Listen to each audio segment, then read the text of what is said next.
Olá, queridos, a paz do Senhor, seja muito bem-vindo à TV Beducando. Eu sou o pastor Rubens Mendes e no nosso encontro de hoje nós estaremos dando prosseguimento ao primeiro trimestre do ano de 2022. E nesse trimestre nós temos estudado acerca da supremacia das Escrituras, a inspirada, inerrante e infalível Palavra de Deus. E hoje, nesse nosso encontro, estaremos refletindo acerca da lição de número 9. A lição de número 9 fala sobre as histórias e as poesias falam ao coração. E antes de nós iniciarmos aqui essa nossa reflexão desse assunto muito abençoado, gostaria de pedir aí a sua parceria, a sua cooperação, se inscrevendo no nosso canal, curtindo, comentando, compartilhando, para que cada vez mais o nosso canal ele ganhe em relevância, né? E ele possa então alcançar outros queridos irmãos e irmãs em Cristo. Louvado seja Deus. Então vamos aqui para nossa reflexão. Estamos avançando aí no nosso trimestre, né? Já estamos na lição de número 9, a ser ministrada em 27 de fevereiro de 2022.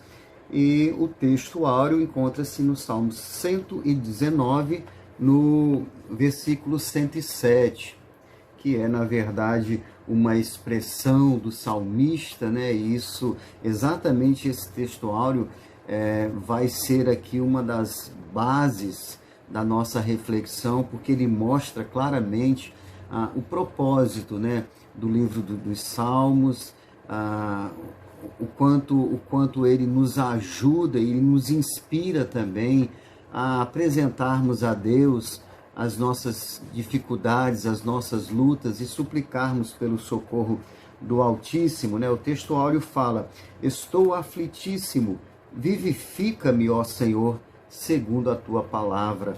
A verdade prática diz assim: os livros históricos e poéticos mostram a soberania e a sabedoria divinas. O relato dessas verdades produz fé e esperança em nossos corações. Então nós temos aqui algumas coisas já para fazermos as primeiras abordagens.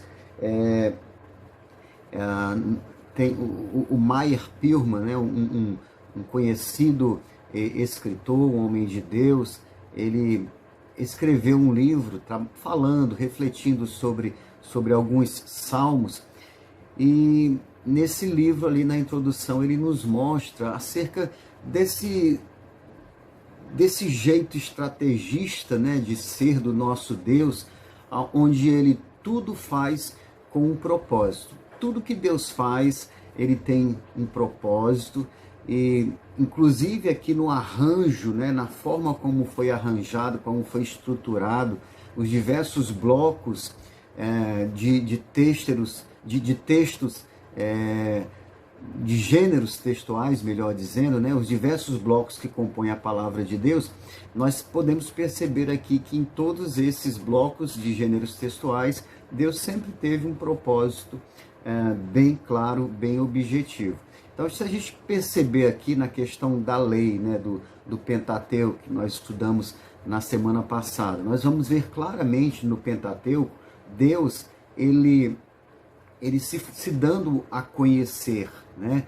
Deus falando acerca de si mesmo. Então, no Pentateuco a gente tem assim uma visão muito especial acerca da grandiosidade, da majestade de Deus, daquele que é o Criador, daquele que é o sustentador da criação, daquele que é o Todo-Poderoso. Então, no Pentateuco, nos primeiros 5 livros da Bíblia, nós temos ali claramente apresentado a pessoa de Deus, né? Deus se dando a conhecer ao homem. Então, no Pentateuco, Deus fala acerca de si mesmo. E aí nós temos os livros históricos. E nos livros históricos, Deus fala acerca do homem. Ora, se no Pentateuco ele fala acerca de si mesmo, nos livros históricos ele fala acerca do homem, e em especial de uma nação, a nação de Israel. Mas Deus também fala acerca das nações pagãs, dos povos pagãos, né? O resultado que essas nações tiveram por estarem desconectadas com o verdadeiro Deus. Então Deus, nos livros históricos, ele fala acerca do homem. Nos livros proféticos, Deus fala ao homem, né? Então é Deus ali utilizando a voz profética para falar ao coração do homem. E nos livros poéticos, em especial os Salmos, o homem fala a Deus, né? Então a gente viu aqui no próprio texto áureo a prova, né, de que o homem ele fala a Deus nesses textos poéticos, né, nessa literatura lírica. Nós temos aí o homem falando, se reportando a Deus, apresentando a Deus as suas agonias, as suas guerras, as suas mazelas, mas também as alegrias, né? Que a gente percebe no livro de Salmos, momentos em que os salmistas eles vão à presença de Deus profundamente abalados, né? Angustiados, mas também nós temos várias passagens, principalmente nos Salmos, do homem se referindo a Deus com uma profunda gratidão, com o coração cheio de alegria. Então são essas nuances aí que marcam a vida humana, né? Os momentos de montes, os momentos de vales. Nós vamos trabalhar um pouco acerca disso. Eu me lembrei agora aqui de uma experiência do salmista Davi no livro dos Salmos, né?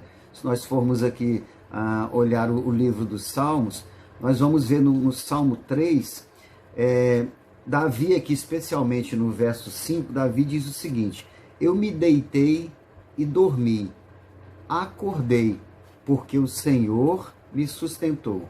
Então, no Salmo de número 3, no versículo 5, Davi ele se expressa dessa forma: eu me deitei, eu dormi, eu acordei tranquilamente, porque o Senhor me sustentou. E no verso 6 ele diz: não temerei 10 milhares de pessoas que se puserem contra mim, né, e me cercam ou me cercarem. Então a gente percebe claramente aqui um espírito animado, né,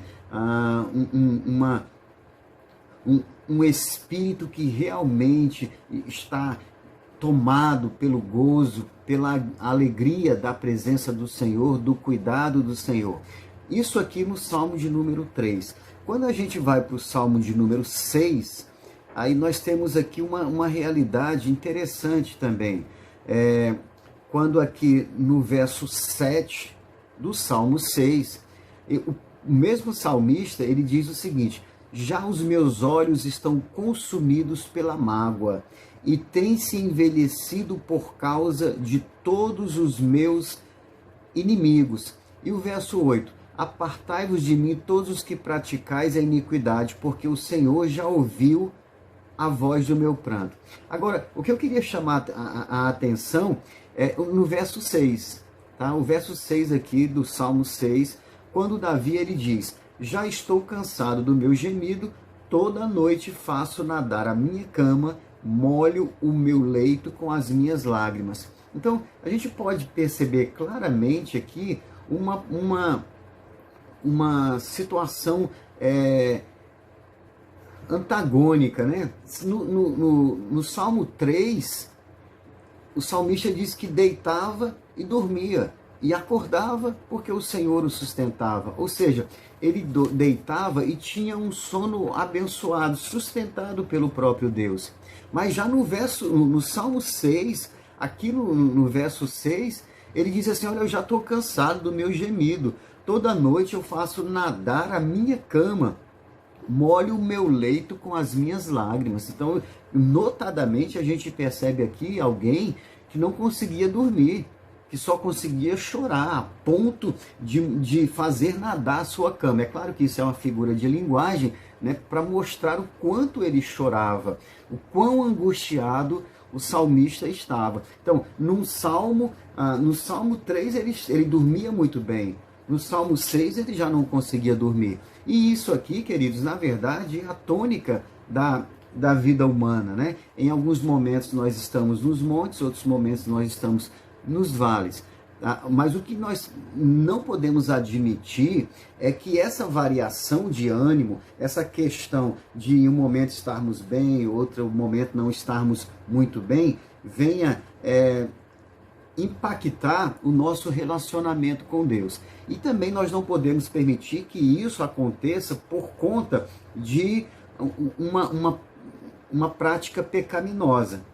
O que aconteceu com Davi aqui são, na verdade, os reveses da própria vida, as circunstâncias da própria vida. Nós estamos em um mundo que está envolto a tribulações. O próprio Senhor Jesus, ele já asseverou isso: no mundo tereis aflições. E ele, em momento algum, nos prometeu que nós passaríamos aqui a nossa trajetória, a nossa jornada histórica na Terra, isento de qualquer dificuldade, né? Pelo contrário, ele falou que nós teríamos aflições. Então, a gente percebe aqui na vida do salmista. Agora, que essas aflições não venham como consequência de erros nossos, de escolhas mal feitas, de pecados cometidos, mas que sejam fruto apenas de quem está vivendo numa terra, num mundo que está envolto às próprias tribulações. Isso faz toda a diferença, né? O porquê de nós estarmos vivenciando determinadas experiências. Qual é a fonte? Qual é a motivação? O porquê que essa experiência, às vezes dolorosa, veio sobre a nossa vida? E aí, quando a gente percebe, olha para a vida de Jó, né? Que é também uma literatura poética que está relacionado com a nossa reflexão de hoje, nós podemos perceber que Jó, ele viveu momentos turbulentos na vida e que não foram consequência do pecado, né?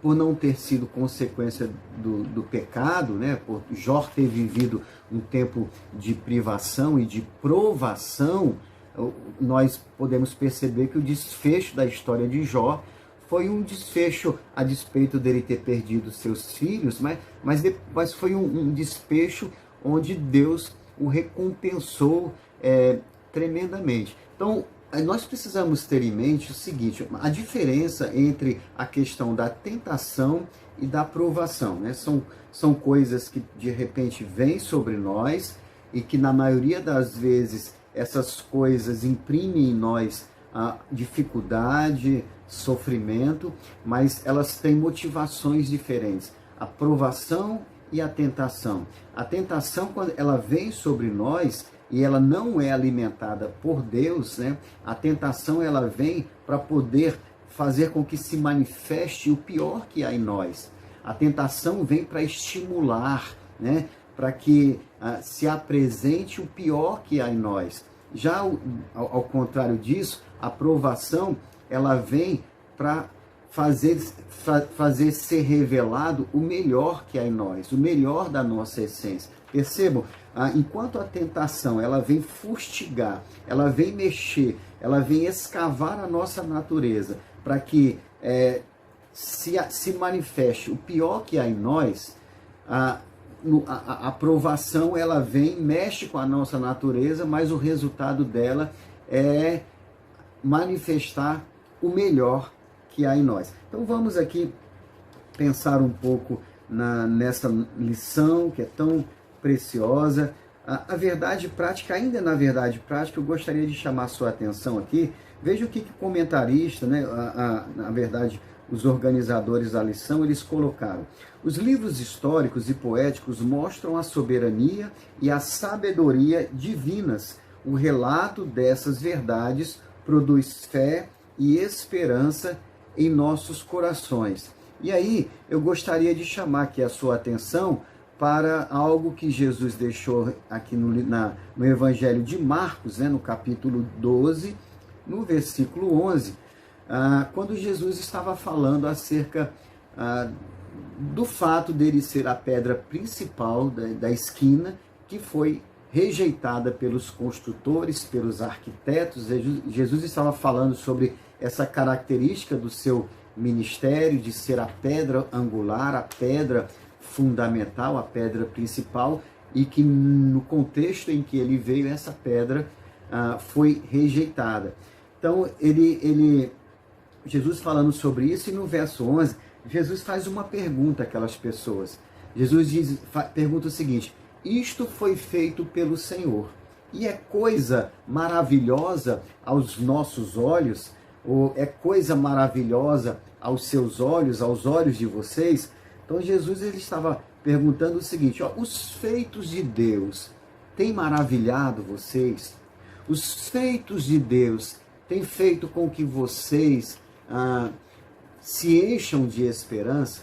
Então é exatamente isso que a nossa verdade prática ela vem tratar, né? O relato das verdades, as narrativas, né? Do que Deus fez, das intervenções de Deus na história, tanto de Israel como da humanidade, o cuidado de Deus fazendo com que a chuva caia, que o sol apareça, com que as coisas, né?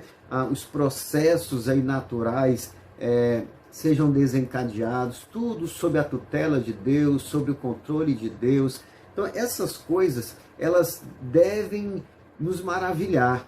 Jesus perguntou: foi o Senhor quem fez isso? E é coisa maravilhosa aos vossos olhos? Vocês têm aprendido a perceber os feitos de Deus, e em percebendo os feitos de Deus, vocês têm aprendido a se maravilharem? Então isso vai fazer a diferença, né? na questão da fé, da nossa esperança, do alimentar a nossa esperança. E quanto mais a gente percebe os feitos de Deus e aprende a se maravilhar com esses feitos, mais a nossa esperança se agiganta. E mesmo quando as coisas não vão bem, mesmo quando nós temos aí forças opostas querendo nos prejudicar, mas quando nós conhecemos ao Senhor, conhecemos os seus feitos, nós teremos a convicção de que Ele cuidará de nós, e aquilo que vem para nos esmagar não vai ter êxito, né? Então vamos aqui pensar um pouco na estrutura da nossa lição. A introdução ela diz o seguinte: a Bíblia faz uso de gêneros literários, e nós já vimos isso aí, principalmente na lição 4, se não me falha a memória, né? Ela faz uso desses gêneros para expressar a revelação divina. Para contar as histórias do povo de Deus, os livros históricos servem-se da literatura chamada narrativa, né? Então são as narrativas dos livros históricos que mostram aí os feitos de Deus, o cuidado de Deus para com o seu povo. Os livros poéticos e de sabedoria recorrem ao texto lírico, com o propósito de despertar sentimentos. Então, o que nós vimos aqui no próprio texto áureo, o salmista, dentro de uma literatura poética, né, se expressando a Deus e mostrando como estavam os seus sentimentos, dizendo: eu estou aflitíssimo, né, eu estou angustiado. Então, isso mostra aí a característica desse gênero literário chamado poesia, né? O texto lírico tem essa capacidade de despertar os sentimentos. E também dentro da cultura grega há uma palavra chamada catarse, né? que está associada ao texto poético, que fala acerca da capacidade de promover expurgação de sentimentos. Então a literatura poética ela é muito interessante no sentido de que nos ajuda a expurgarmos sentimentos ruins, né? E despertarmos sentimentos bons, sentimentos positivos. Então, quando a gente se debruça aí para lermos, para estudarmos os livros poéticos, nós vamos nos identificar bastante e vamos perceber claramente essa maravilha acontecendo em nós, né? O despertar de sentimentos e o expurgar de sentimentos, né? Trazer remédio para a nossa alma e também nos livrar das toxinas, dos venenos que tanto prejudicam a nossa alma. As histórias do Antigo Testamento é o primeiro tópico, e o primeiro subtópico diz: os livros históricos. Então nós temos aí uma quantidade de 12 livros históricos, vai desde Josué, né, vai percorrendo aí vários livros, né, da palavra de Deus, e toda essa narrativa culmina ali com a história de Neemias, de Esdras, né, que já fala ali acerca do retorno do povo judeu do cativeiro da Babilônia. Nós sabemos aí que em um determinado tempo houve uma cisão na nação de Israel, e uma parte da nação de Israel tornou-se reino do norte e outra parte tornou-se reino do sul. O reino do norte foi levado cativo para a Síria, o reino do sul foi levado cativo para a Babilônia. Com relação ao reino do norte, houve uma dispersão, uma perda da identidade, né, nacional. Houve ali um envolvimento daquela porção de Israel que foi para a Síria. Eles se envolveram com os assírios, e aí redundou naquilo que posteriormente ficou conhecido aí como o povo samaritano. E depois houve então o cativeiro do povo judeu, que era o reino do sul, foi levado para a Babilônia, e aí vem os livros históricos contam bastante acerca da experiência, né? Também os livros proféticos, da experiência do povo judeu na Babilônia, e toda essa narrativa ela culmina aí com, já nos dias de Esdras, de Neemias, o povo retornando, né, para reconstruir Jerusalém. Então isso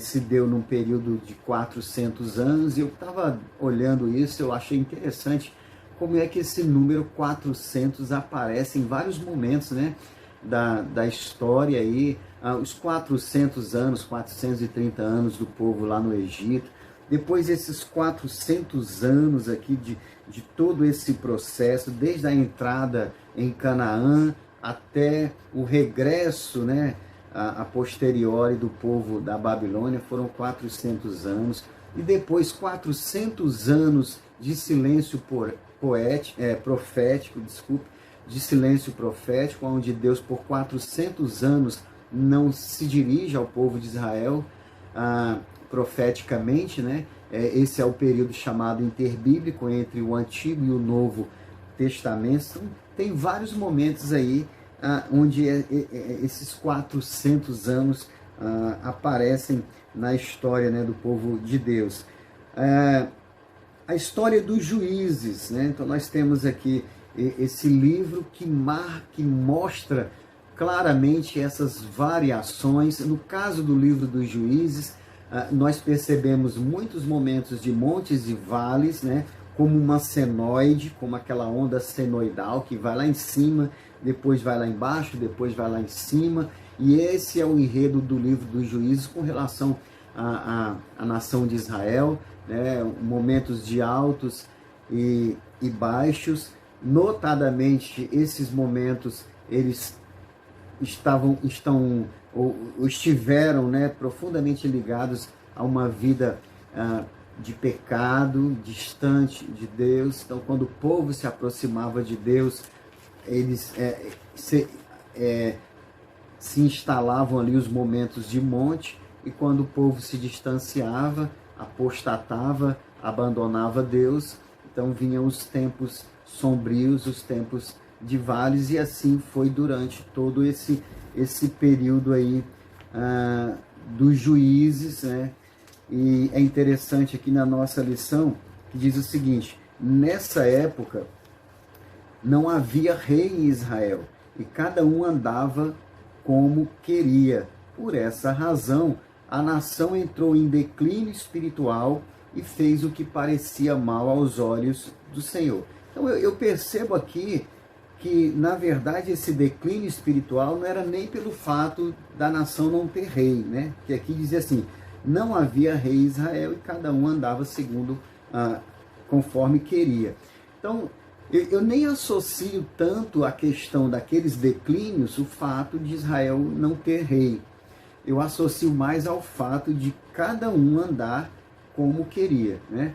Porque em outros momentos Israel passou a ter rei, e mesmo assim a nação entrou em declínio, desde que o rei ele não fosse temente ao Senhor, ele não fosse aí esse guia que conduzia o povo a Deus. Então, todos os reis que se distanciaram de Deus, também comprometeu a vida espiritual do povo. Então, não é bem o fato de ter ou não ter rei, mas é o fato do povo simplesmente decidir fazer o que bem quiser, andar da forma que quer. Porque, além da possibilidade de um rei ali, né, ser o mentor, o guia do povo, nós temos a pessoa de Deus. Então, mesmo que não haja rei, mas se nós estivermos olhando para o Senhor, e essa é a melhor postura, né? Nós seguirmos aí olhando para Deus, como fez o próprio rei Josafá, no momento de dificuldades, quando o povo de Judá estava sendo atacado por uma composição de 3 exércitos, né, de 3 nações. Esse exército descia as montanhas em direção a Judá, e Josafá, o então rei, né, de Judá, que era temente a Deus, e por conta disso, apesar da ameaça, mas o que a gente vê é um desfecho glorioso. Josafá, ele então olha para Deus e diz: Senhor, nós não sabemos o que fazer diante dessa situação. No entanto, os nossos olhos estão postos em Ti. Então isso faz toda a diferença, né? Que os nossos olhos estejam postos no Senhor, independente de termos ou não ali alguém para nos guiar nas diversas circunstâncias da vida. Então, o livro de Juízes mostra os vários momentos em que os israelitas, né, eles foram subjugados pelas nações vizinhas, até por conta do fato de Israel, em diversos momentos de sua história, se comportar como se comportavam as nações pagãs. Então, se igualava.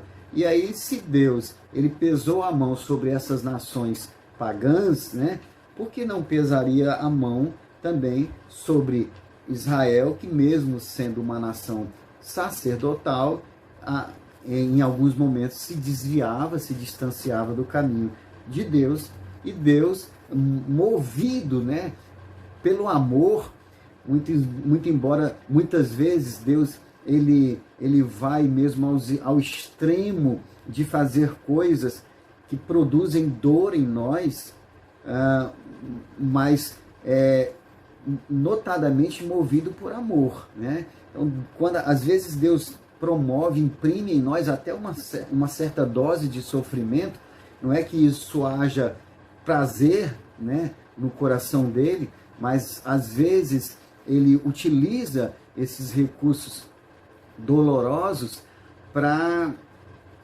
que a gente possa, na verdade, estar no melhor lugar, que é no regaço dele, né? E toda vez que Israel entendia isso, e o livro de Juízes nos mostra, toda vez que Israel entendia que o melhor lugar não era fazendo o que bem entendesse, indo aonde quisesse, mas olhando para o Senhor, nós víamos ali o povo de Israel sendo restaurado, né,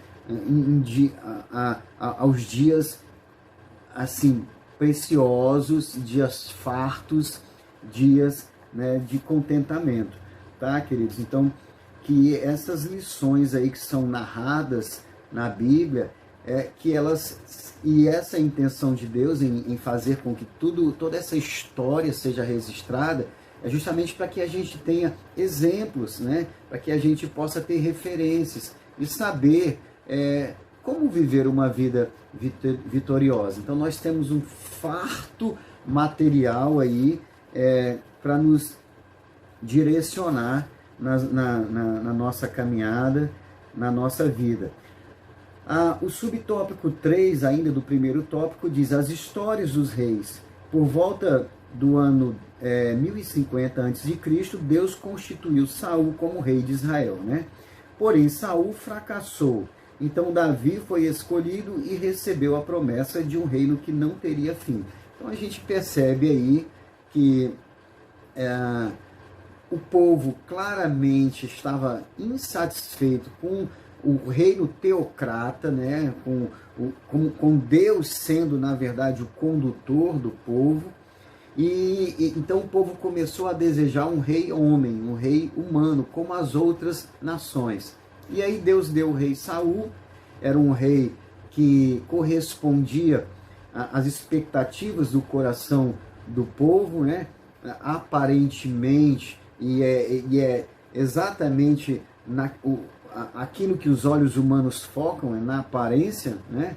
E aparentemente aquele homem, ele era o que havia de melhor ali para assumir aquela cadeira real do povo de Israel, né? Aparentemente, conforme os olhos humanos. Mas nós vimos que Saul ele foi reprovado, né? Por vários motivos, em especial pelo fato dele, sendo rei, querer oferecer sacrifícios que era ofício, né, específico do sacerdote.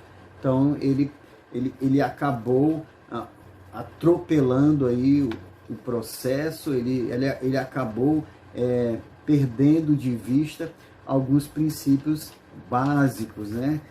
E por causa disso aí, ele acabou sendo reprovado. E aí nós temos aqui no livro de Atos uma palavra muito interessante, Atos dos Apóstolos, no capítulo 13. No capítulo 13, no versículo 22, Deus aqui falando, né, acerca de Davi. E aí, já na parte final do versículo 22 de Atos 13, Deus diz assim: achei a Davi, filho de Jessé, homem conforme o meu coração, que executará toda a minha vontade.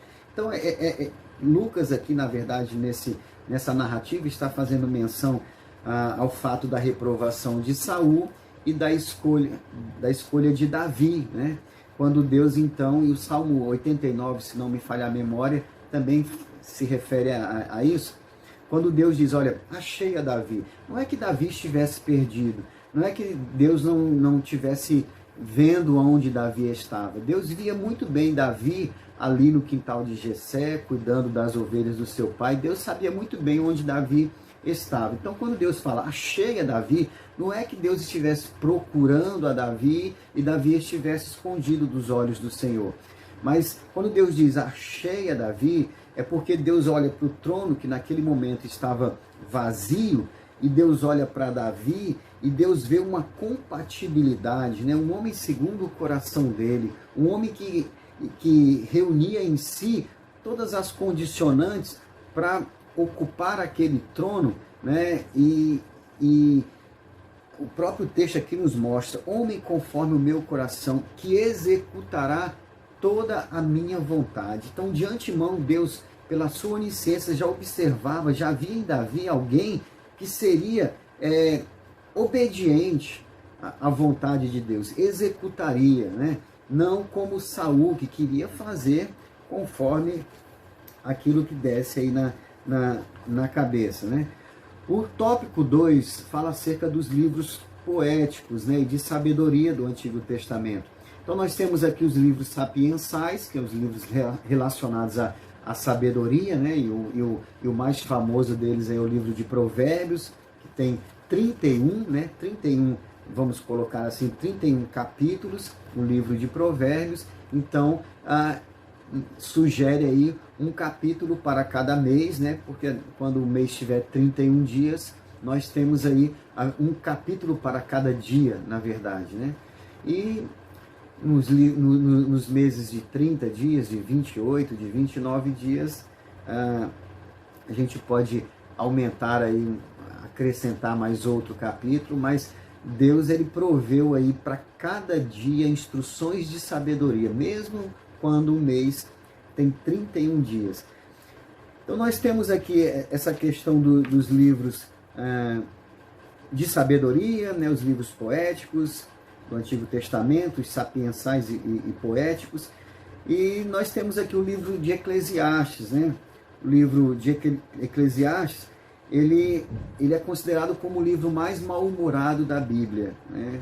O livro de Eclesiastes, ele é um livro onde Salomão, ele começa a olhar para as coisas, né? Ele começa a ver como que os eventos da vida na Terra, da vida humana, passassem, se tornassem acinzentados, né, em preto e branco, deixassem aquele colorido que Salomão via no princípio de tudo, quando ele olhava para os cedros do Líbano, para as árvores e para todas as coisas. Ele tinha poesias, ele tinha sabedoria, né, para expressar tudo aquilo que os seus olhos viam. E de repente aqui no livro de Eclesiastes, Davi vê tudo na vida, tudo debaixo do sol, como sem nexo, sem fundamento, como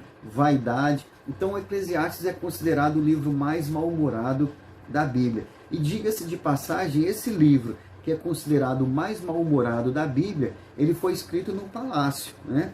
Ele foi talvez escrito por uma pena de ouro, numa mesa de acácia, não sei, mas tudo sugere que era tudo do bom e do melhor. E esse livro, profundamente desanimado, mal-humorado, né, triste, foi escrito num ambiente de luxo, né, de riqueza. E aí, quando a gente olha em contrapartida, o livro mais feliz da Bíblia é justamente a Epístola de Paulo aos Filipenses, né? É o livro mais bem-humorado, sabe? Onde se exala ali um contentamento, um gozo. E esse livro foi escrito, essa carta foi escrita na prisão. Então não é bem o ambiente, né? Mas é a disposição de coração. Tá bom, meus queridos? Então o livro de Eclesiastes, ele fala sobre, né? Ele é marcado por essa frase: tudo é vaidade, indicando a efemeridade da vida humana. E aí temos também o livro de Provérbios, né? Que coloca aí como coluna, como base, a questão do temor ao Senhor, sendo o princípio da sabedoria. Depois nós temos o livro de Jó e a questão do sofrimento, e a gente vê aí a aprovação de Jó. E aqui, nesse caso da aprovação de Jó, nós podemos confirmar o fato de que provação, quando é algo de Deus, vem para extrair o melhor que há em nós, né? E o que Jó é conhecido aí como vamos colocar, o pai da paciência, né? Então, mostrou aí, na verdade, uma virtude preciosa e poderosa, né, no coração daquele homem, que era a paciência. Aqui no subtópico 3 nós temos os Salmos e os Cantares de Salomão, né? Então a mensagem principal do livro, né, dos Salmos, é o louvor, a oração e a adoração. Então nós temos aqui nessa coletânea de livros, né, de Salmos, são 150 Salmos, que normalmente as pessoas associam a 150 capítulos, mas não é muito certo nós associarmos as porções ali, as divisões dos salmos em capítulos, né? Porque cada salmo, na verdade, é um livro fechado, né? Então é uma coletânea de livros, de 150 livros de cânticos, né? Então não é Salmo capítulo 20, mas é Salmo 20, né? Não é um capítulo ali já é um livro, cada salmo já é um livro fechado. Então nós temos aqui a questão do foco dos salmos, que é o louvor, a oração e a adoração. Temos também a questão dos cantares, né, que ilustra o compromisso, a intimidade, o amor que deve existir no casamento, e faz uma associação com relação aí ao relacionamento de Cristo para com a igreja. E nós temos aqui então no tópico 3, né, uma mensagem ao coração, o subtópico 1, uma mensagem de soberania. Então essa questão das narrativas, dos livros históricos, dos livros poéticos, né, de tudo como isso nos é apresentado, nos mostra a soberania de Deus, né? O fato de Deus estar no controle de todas as coisas. E isso tem que despertar em nós, né, uma quietude, né? Uma quietude, e não uma inquietação. Quando a gente para analisar, para pensar na soberania de Deus, e para então associar essa soberania com o fato de a nossa vida estar debaixo do senhorio dele, não há por que sermos tomados por inquietação. Esse entendimento e esse reconhecimento da soberania de Deus deve gerar paz no nosso coração, sabendo que por nós peleja aquele que nunca perdeu qualquer batalha. Louvado seja Deus. Essa mensagem também, né, do controle de Deus, é uma mensagem de sabedoria, né? Uma mensagem de sabedoria. Então, Deus é a fonte da sabedoria. Nos fala aqui o subtópico 2. E o propósito da sabedoria é agradar a Deus. Então, Deus se apresenta a nós, Deus se manifesta a nós, Deus se dá a conhecer e Ele nos habilita, nos concede recursos, nos concede sabedoria, e o que deve, na verdade, resultar tudo isso é uma vida que deve ser vivida da nossa parte no sentido de agradar ao Senhor, né? No sentido de agradá-lo. Porque se a gente reconhece quem Ele é e o que Ele faz e tem feito por nós e ainda fará por nós, não deve haver outro resultado em tudo isso do que também nós procurarmos viver de forma a agradá-lo, né? Assim como Ele tem nos abençoado, nós importa que vivamos para agradá-lo. Então aqui nós temos vários conselhos, né, para nós acerca de como nós devemos nos conduzir em sabedoria, né? Nós devemos andar retamente, fugir da luxúria, não sermos preguiçosos, mantermos boa reputação, tomarmos cuidado no falar, não confiar no dinheiro, viver com alegria, remir o tempo, manter a integridade, aceitar a repreensão, confiar no Senhor e desfrutar do amor divino, né? E muitas outras coisas aí que devem ser a tônica, que devem ser o resultado da nossa vida, uma vez que temos recebido de Deus a sabedoria, né? Não aquela sabedoria terrena, animal, diabólica, mas a sabedoria que vem do alto.